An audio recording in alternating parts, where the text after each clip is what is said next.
আচ্ছা, বিশ্বজুড়ে নতুন নতুন আইডিয়া বা বিজনেসের জন্য টাকা তোলার একটা বিপ্লবী সিস্টেম হলো ক্রাউড ফান্ডিং। কিন্তু মজার ব্যাপার হলো আমাদের দেশে এই দারুণ সুযোগটাই হয়ে দাঁড়িয়েছে একটা বিরাট ঝুঁকির জায়গা। তো আজকের এই বিশ্লেষণে আমরা ঠিক এটাই দেখব, কিভাবে এই সম্ভাবনাটা একটা প্রতারণার ফাঁদে পরিণত হচ্ছে, আর এখান থেকে বের হওয়ারই উপায় কি। তো এই ক্রাউড ফান্ডিং বা গণ অর্থায়ন জিনিসটা আসলে কি? সোজা কথায়, একজন উদ্যোক্তা তার আইডিয়ার জন্য অনেকের কাছ থেকে অল্প অল্প করে টাকা তোলেন। আর ইন্টারনেটের কারণে এখন তো এটা খুবই সহজ একটা ব্যাপার। নতুন উদ্যোক্তাদের জন্য এটা কিন্তু দারুণ একটা বিকল্প হতে পারত। কিন্তু প্রশ্নটা হলো, এত সম্ভাবনাময় একটা মডেল বাংলাদেশে এসে এত ঝুঁকিপূর্ণ হয়ে উঠল কেন? এর পেছনের মূল কারণ কিন্তু একটাই, আর সেটাই আমাদের আজকের আলোচনার একেবারে কেন্দ্রে: কোনো পরিষ্কার আইনি কাঠামোর না থাকা। চলুন তাহলে একটু পেছন ফিরে দেখা যাক, বাংলাদেশে এই আইডিয়াটার শুরুটা ঠিক কেমন ছিল আর এটা কী ধরনের সম্ভাবনা নিয়ে এসেছিল। ব্যাপারটা এমন না যে বাংলাদেশে ক্রাউড ফান্ডিংয়ের ধারণাটা একেবারেই নতুন। ২০১০ সালের মাঝামাঝি সময়েই কিন্তু project.com বা banglaFunding.com-এর মতো কিছু প্ল্যাটফর্ম চেষ্টা করেছিল। কিন্তু সমস্যাটা হলো, কোনো আইনি সাপোর্ট না থাকায় ওই উদ্যোগগুলো ঠিকমতো আর এগোতেই পারেনি। তাহলে এখনকার কি অবস্থা? চলুন দেখি, এত সব সীমাবদ্ধতার পরেও দেশে ক্রাউড ফান্ডিংয়ের বাস্তবতাটা ঠিক কি, আর কারা এটা ব্যবহার করার চেষ্টা করছে। যেহেতু শেয়ার বা লোন ভিত্তিক ক্রাউড ফান্ডিংয়ের কোনো আইনি সুযোগে নেই, উদ্যোক্তাদের অবস্থাটা অনেকটা হাত পা বাঁধার মতো। তারা শুধু অনুদান বা পুরস্কার ভিত্তিক মডেল ব্যবহার করতে পারে, কিন্তু সমস্যা হলো এই মডেল দিয়ে তো আর বড় পুঁজি তোলা যায় না। তাই যা হচ্ছে, প্রযুক্তি, ই-কমার্স বা ছোটখাটো শিল্পগুলো তাদের ছোটখাটো প্রয়োজন মেটানোর জন্য এটা কোনো মতে ব্যবহার করছে। আর এই সংখ্যাটা দেখুন, এটাই আসল গল্পটা বলে দেয়। আমাদের দেশে ব্যবসায়িক অর্থায়নে ফর্মাল বা আনুষ্ঠানিক ক্রাউড ফান্ডিংয়ের অবদান কত? প্রায় 0%। মানে প্রাতিষ্ঠানিকভাবে এর কোনো প্রভাবই নেই বললেই চলে। এই চার্টটা দেখলেই পার্থক্যটা একেবারে পরিষ্কার হয়ে যায়। একদিকে দেখুন, ২০২৪ সালের প্রথম ৬ মাসেই ভেঞ্চার ক্যাপিটাল থেকে স্টার্টআপগুলো $19 মিলিয়ন ফান্ডিং পেয়েছে, আর অন্যদিকে ফর্মাল ক্রাউড ফান্ডিং থেকে প্রায় 0। একবার ভাবুন তো, কত বড় একটা সুযোগ আমরা নষ্ট করছি। আর এর ফলটা ভুগছে কারা? আমাদের দেশের উদ্যোক্তারা।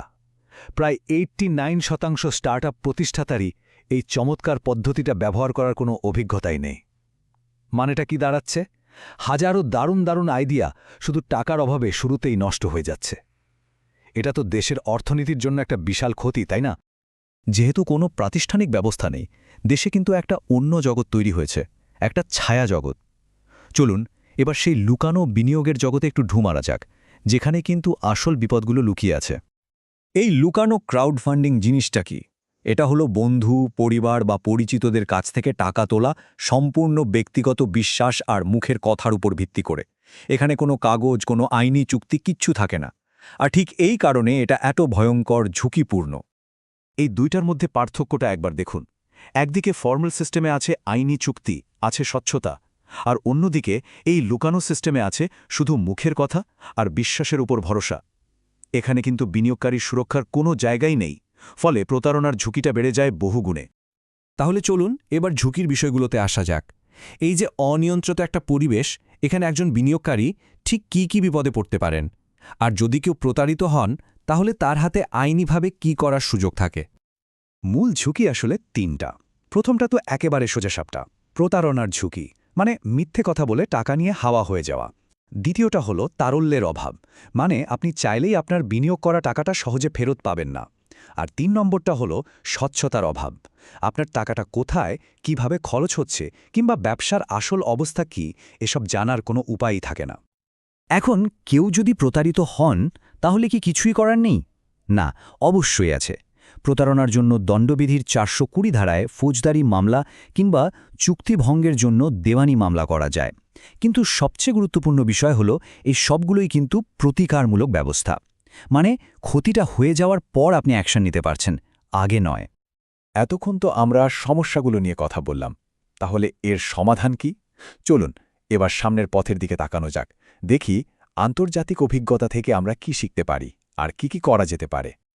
বিশ্বের দিকে তাকালে বোঝা যায়, ক্রাউড ফান্ডিং কিন্তু কোনো ছোটখাটো ব্যাপার না। এটা প্রায় $18 বিলিয়ন একটা বিশাল বাজার। তার মানেটা কি? মানে হলো, যদি সঠিক নিয়মকানুন থাকে, তাহলে এটাই হয়ে উঠতে পারে অর্থনীতির জন্য একটা পাওয়ারফুল ইঞ্জিন। আর উন্নত দেশগুলো তো এটা প্রমাণ করেই দেখিয়েছে। আর এই কথাটাতেই আসলে পুরো আলোচনার সারমর্মটা চলে এসেছে। একটা নিয়ন্ত্রক কাঠামোর অভাবের কারণেই এই অসাধারণ সুযোগটা একটা প্রতারণার ফাঁদে পরিণত হচ্ছে। সুতরাং সমাধান কিন্তু একটাই, একটা সুস্পষ্ট কার্যকরী নীতিমালা। তো একটা নিরাপদ ব্যবস্থা তৈরির জন্য কি কি দরকার? এখানে দেখুন 4টা মূল স্তম্ভের কথা বলা হয়েছে। 1. বিএসইসি বা বাংলাদেশ সিকিউরিটিজ অ্যান্ড এক্সচেঞ্জ কমিশনকে একটা পরিষ্কার নীতিমালা তৈরি করতে হবে। 2. ছোট বিনিয়োগকারীদের সুরক্ষার জন্য কে কত টাকা বিনিয়োগ করতে পারবে তার একটা সীমা ঠিক করে দিতে হবে। 3. মানুষের কাছ থেকে তোলা টাকাটা রাখতে হবে একটা নিরপেক্ষ থার্ড পার্টি বা এসক্রো অ্যাকাউন্টে, যাতে উদ্যোক্তা প্রকল্পের ধাপ অনুযায়ী টাকা পায়। আর 4 নম্বর এবং খুবই গুরুত্বপূর্ণ, ব্যবসার ঝুঁকি থেকে শুরু করে সব আর্থিক তথ্য বিনিয়োগকারীদের কাছে প্রকাশ করাটা বাধ্যতামূলক করতে হবে। শেষ প্রশ্নটা তাহলে এটাই, এই পদক্ষেপগুলো যদি ঠিকঠাকভাবে নেওয়া যায় তাহলে বাংলাদেশ কি তার হাজারো উদ্যোক্তার জন্য এই শক্তিশালী অর্থায়নের দরজাটা ফাইনালি খুলে দিতে পারবে? সম্ভাবনা কিন্তু প্রচুর, তবে তার জন্য দরকার খুব দ্রুত এবং কার্যকর উদ্যোগ।